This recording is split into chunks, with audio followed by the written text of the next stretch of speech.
Ana, me da mucho gusto el día de hoy recibir a un periodista, es caricaturista, periodista al final del día. Se trata de Rafael Barajas, el Fisgón. Rafael, muy buenos días. Muy buenos días, muchas gracias por recibirme. Arquitecto de profesión. Así es. Pero periodista de oficio. Así es, caricaturista de vocación. Ya. ¿Cómo ha sido, desde qué edad practica o ejerce el periodismo, Pues desde Rafael? los 21 años. Desde los 21 años. Sí. ¿Cómo ha cambiado el oficio del periodismo de un hombre de 21 años a nuestros tiempos, Rafael? Pues mira, lo que han cambiado varias cosas en el periodismo nacional de aquel entonces a la fecha. Han cambiado, entre otras cosas, las plataformas. Antes la gente se informaba sobre todo a través de periódicos, veía muchísimo la televisión, y hoy en día esto está cambiando por las redes sociales. Es decir, la aparición de las redes sociales cambió toda la forma en la que la gente se comunica y se informa. Y también han cambiado las lógicas dominantes de los medios.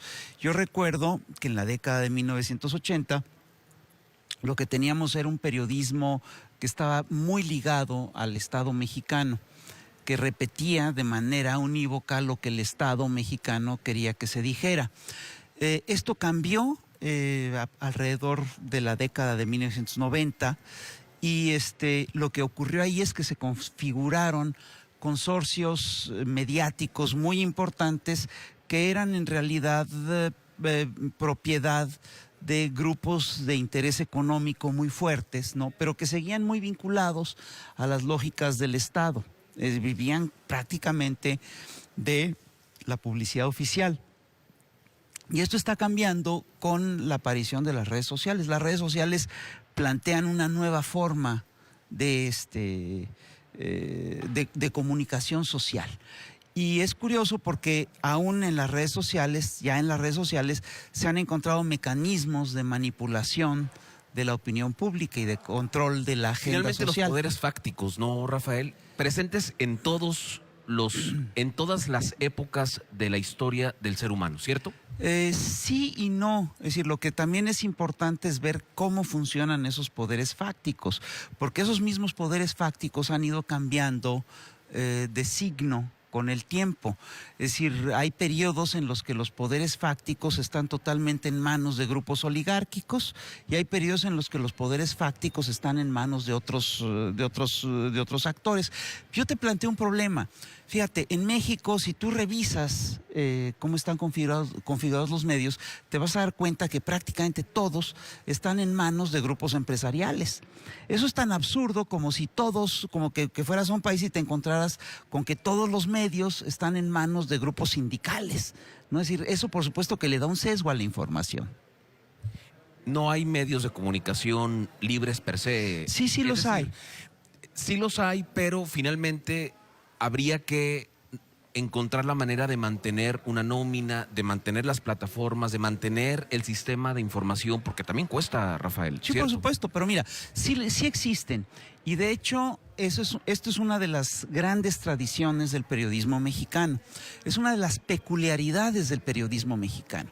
Si tú revisas la historia del periodismo mexicano del siglo XIX, del siglo XX, de lo que va del siglo XXI, te vas a dar cuenta que ha habido siempre siempre han existido medios que están hechos por periodistas, nada más. Este fue el caso, por ejemplo, en el siglo XIX, de todo lo que fue la prensa de combate. Periódicos tan importantes como el siglo XIX, el Monitor Republicano, eran periódicos casi familiares, eran periódicos hechos por grupos políticos que incluso en un principio estaban en la oposición. Cuando Porfirio Díaz impulsó, por ejemplo, esta prensa de grandes rotativos, El Imparcial, El Mundo, los consorcios de Reyes Espíndola, todavía subsistieron periódicos como El Hijo del Aguizote, que eran periódicos de periodistas. Y en el siglo XX esto resultó mucho más complicado, pero en la década de 1980 surgieron revistas como Proceso, como La Garrapata, surgió, bueno, antes estuvo, por supuesto, los Supermachos de Rius, en la década esto es en los 60s, entonces sería así los Supermachos de Rius, que tenían su antecedente en periódicos como Ahí va el golpe, que hacía Alberto Beltrán.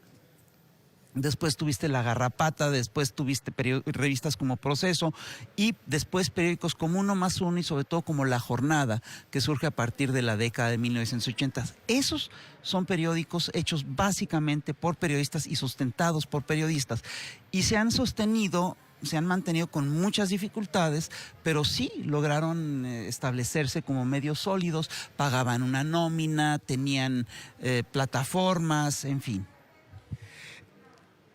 Finalmente cambiamos o migramos de plataforma, pero seguimos reportando los mismos hechos. Es decir, la historia es cíclica, se repiten los mismos acontecimientos a lo largo del tiempo en distintos escenarios. No, yo creo que no, yo creo que es decir, justamente el interés de las noticias, el interés de los noticieros es que los hechos cambian y los procesos cambian.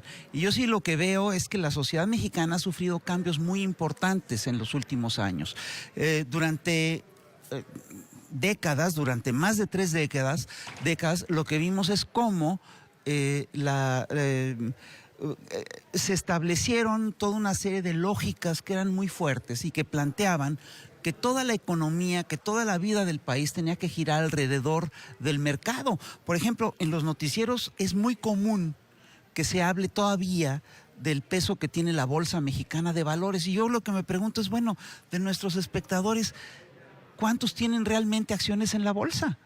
Pero depende nuestra macroeconomía para la estabilidad de un país. Sí, pero la macroeconomía tiene muchos otros indicadores. Por ejemplo, el Producto Interno Bruto es mucho más importante como indicador que la Bolsa Mexicana de Valores. Y es mucho más importante para la sociedad, por ejemplo, el tema del salario mínimo.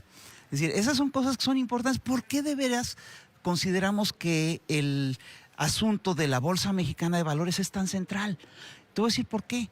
Porque estos medios que juegan, estos consorcios mediáticos son propiedad de industriales, de capitanes de empresas que juegan en la bolsa.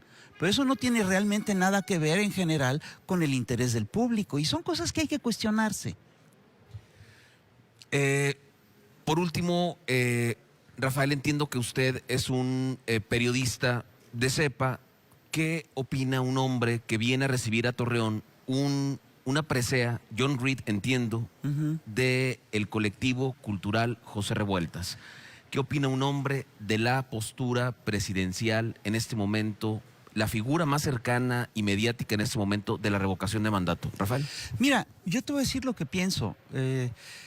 En primer lugar, a mí me parece que la figura de la revocación de mandato es un avance importante en términos democráticos. En México estamos acostumbrados a tener una democracia representativa. Es decir, la gente se organiza, es decir, hay una campaña, se vota por un candidato y la gente le delega a ese candidato las decisiones del periodo por el que fue electo.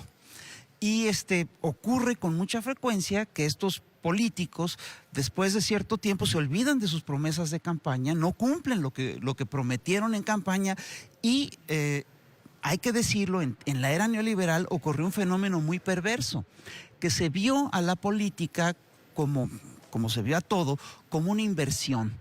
Entonces los políticos conseguían dinero, conseguían financiamiento, invertían en la campaña, lograran que la gente votara por ellos, pero ya en el gobierno se olvidaban de las promesas y a quien sí le tenían que cumplir era a quien les había dado dinero para hacer las campañas y entonces lo que hacían era grandes negocios a partir Hablamos de todos los políticos. No estoy ¿cierto? hablando de todos los políticos, todos perdón. Los no es políticos cierto, están... no es cierto, Sí, claro, no es cierto, para nada.